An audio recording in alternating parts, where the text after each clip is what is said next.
What defines a weapon meta? Many things came to my mind when I was trying to answer this question for myself. Is it because of the gun's lethality? Is it because the guns are easy to obtain? Or is it because they just feel good?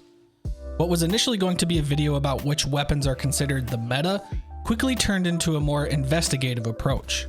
I wanted to try and come up with the answer to why certain weapons become the meta, because it doesn't always boil down to one particular stat, and I'm going to squash this bug right away.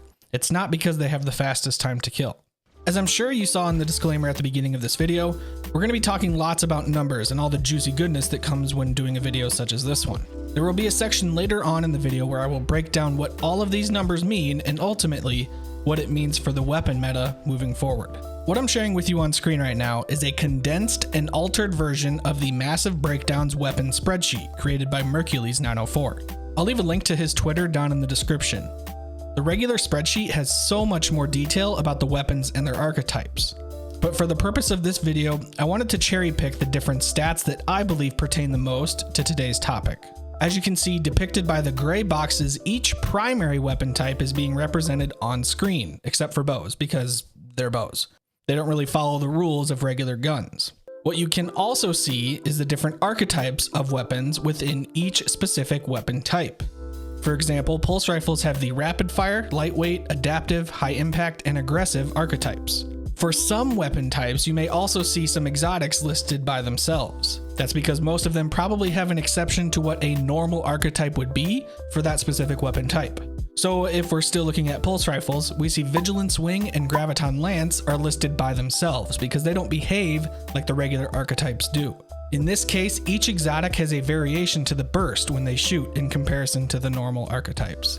The next column I want to bring to your attention is the third column, where we see some different colored boxes with decimals inside of them. These next boxes indicate the optimal time to kill, or TTK for short, because if I have to continuously say time to kill throughout this video, I will cry myself to sleep for a week. So let's use sidearms for this example.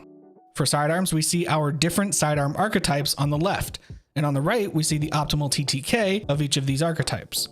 Suros rapid fire sidearms have a 0.67 second optimal time to kill. Adaptive sidearms have a 0.6 second TTK, and so on and so forth. However, each box has a varying shade of blue. Don't worry, this is on purpose. The different shades represent where that weapon archetype's TTK is in relation to the overall time to kill of every weapon in the game. The darker the blue is, that means it is a relatively fast time to kill. As we move towards the lighter side of the blue, that means we're getting closer to what the average time to kill is for all of the weapons, which by the looks of it, 0.80 seconds seems to be the average time to kill for all weapons. However, let's move to scout rifles for this next example. You'll immediately notice that the boxes for the TTK of scout rifles are red, and as you can assume, red bad. Any weapon archetype that has an optimal TTK that is slower than 0.80 seconds will be indicated by a varying shade of a red box. I'll back the image up a bit so that you can all see where each weapon and weapon archetype are in relation to one another. So in theory, players should typically gravitate towards weapons that have higher optimal TTKs. And according to this data, the weapons that have the fastest TTKs are sidearms and SMGs. I don't know about you, but my experience in the Crucible hardly ever includes someone using a sidearm. I do occasionally run into SMG users in 6v6 playlists though, but they are still few and far between the most used weapon type. No, I think the weapon type most of us can ultimately agree on that we see the most of in PvP is hand cannons. So let's take a look. What may be a little startling to see at first is that the optimal TTK of hand cannons is actually quite slow compared to all the other weapon archetypes. In fact, all archetypes except for adaptive or 140 RPMs have an optimal TTK of 1 second. If you compare that across the board, that is tied for the slowest TTK in the whole game. But wait, how does that equal out? Why are hand cannons, and more specifically aggressive 120 hand cannons, so popular? That's where the next two columns come into play. The next column over is the column that states how many shots you need to hit in order to achieve that optimal TTK of the weapon archetype. So really quickly, high impact pulses require 6 hits in order to achieve that 0.67 second optimal time to kill.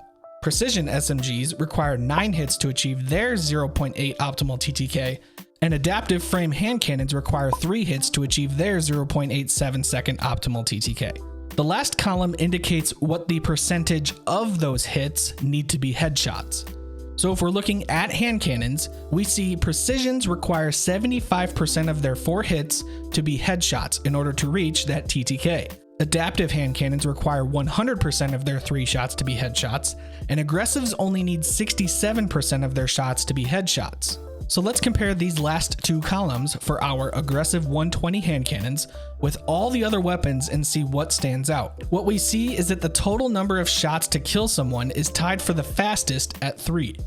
The only other weapon type to have that same shot to kill number is high impact scouts and Dead Man's Tale. We also see that the crit percentage is one of the lower percentages out of all the weapon types as well. What we can gather from this is that the low number of shots to kill combined with the low crit percentage makes this weapon a relatively easy weapon to get kills with, despite having the slowest optimal TTK for primaries. The only other weapon that has the same number of shots to kill and the same crit percentage is Dead Man's Tale. And if you're on PC, these are usually the only 2 primary weapon types you'll see in high-end PvP games. When we sprinkle on top of all of this Rampage and Charged with Light mods, we decrease the number of shots it takes for 120s to kill someone down to 2, which obviously is the only primary weapon type in the game that can achieve this. So let's summarize everything we've gone over. Right now, 120 hand cannons are above and beyond the most popular primary weapon of choice in PvP, especially in endgame activities. But what most people probably don't realize is that 120 hand cannons actually have the slowest optimal time to kill out of all primary weapons. And if we really want to get specific, they are tied with Cerberus +1, Graviton Lance, Precision Scouts, and Precision 180 hand cannons for dead last, meaning they are tied for the slowest optimal TTK in the entire game. Well then why the heck are they the most used weapon type? Sure, it could be because of their potential 2-tap capability whenever they have the damage buffs of Rampage or Charged with Light mods, but it's actually much more complex than that. Reducing the number of shots it takes to kill a target in conjunction with having a low crit percentage needed to achieve said number of shots results in an easy to use archetype. Answer this. Would you rather use a weapon where you need to hit 9 shots and all of them need to be headshots, or where you only need to hit 3 shots and only 1 or 2 of them need to be headshots? Weapons that are more forgiving whenever you miss shots are always going to be used more, plain and simple. Weapons that are easy to use and easy to kill will reign supreme in Destiny, but don't correlate easy to use with less skill, because there are other variables that influence this as well. High effective range, high damage output, weapon perks, multiple sources to obtain these weapons, the list goes on. But one thing we can conclude from this meta is that the fast time to kill doesn't necessarily equate to being the meta. Ease of use and what I'm going to call ease of kill will significantly sway what the meta weapons can be at any given time. Now that's not to say that TTK doesn't and won't ever matter, because tweaks to the sandbox, weapon archetypes getting adjusted, and any other updates Bungie decides to throw in the sandbox will certainly have an impact on what weapons are more viable than other ones. If any of you watched or listened to the Firing Range podcast where 2 of Bungie's PvP sandbox developers came on the show and answered a whole bunch of questions, you may have heard them say that they are definitely aware that 120s are hot right now and that they need to be brought down a little bit. I think the appropriate thing to do without completely nuking them altogether is to bring down their effective range just a smidge more, maybe by 1 or 2 meters, and then also bring down their crit multiplier just a bit.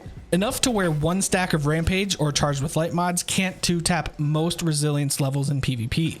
I think those changes would be significant enough to make 120s feel a little less oppressive than they currently are, while also keeping the integrity of the archetype. I want to know what you guys have to say about all this. Either leave a comment or join the Discord and let's continue the conversation.